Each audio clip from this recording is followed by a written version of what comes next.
সালাতু ওয়াসসালামু আলা সাইয়্যিদিল মুরসালিন ওয়া আলা আলিহি ওয়া সাহবিহি আজমাইন।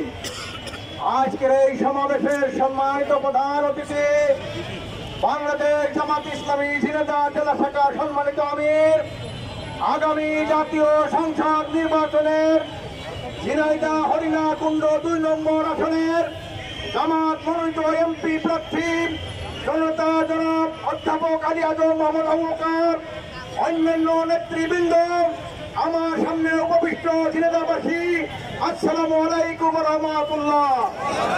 সংগ্রামী ঝিনাইদহবাসী, গত বছর ৩৬শে জুলাই অর্থাৎ ৫ই আগস্ট ছিল এদেশের আইএমএ জাহিলাতের বিজয়ের দিন।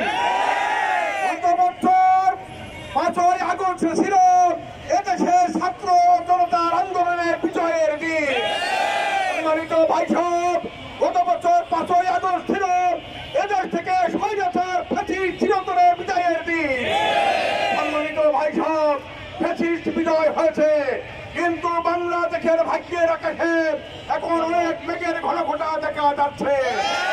আমরা অতীতে দেখেছি যারা নির্বাচনের নামে প্রহসন করেছে, সেন্টার দখল করেছে, টাকা দিয়ে ভোট কিনেছে, তারা পিয়ার পদ্ধতি চায় না।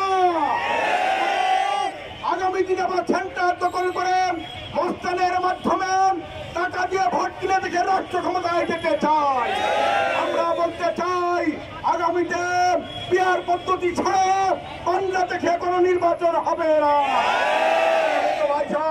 বাংলাদেশের মানুষের ভাগ্যের পরিবর্তন না হওয়ার একটা মাত্র কারণ বাংলাদেশে দুর্নীতি। আমরা জামাত ঘোষণা করেছেন আগামী দিনে যুদ্ধ হলো দুর্নীতি মুক্ত বাংলা প্রতিষ্ঠার সংগ্রাম। বাংলাদেশ থেকে আগামী দিনে দুর্নীতি মুক্ত বাংলাদেশ গড়ার মাধ্যমে আমরা দেশের মানুষের ভাগ্যের পরিবর্তন করতে চাই। আপনারা আছেন, অভিযান করুন। আমার তৌফিক ইল্লা বিল্লাহ।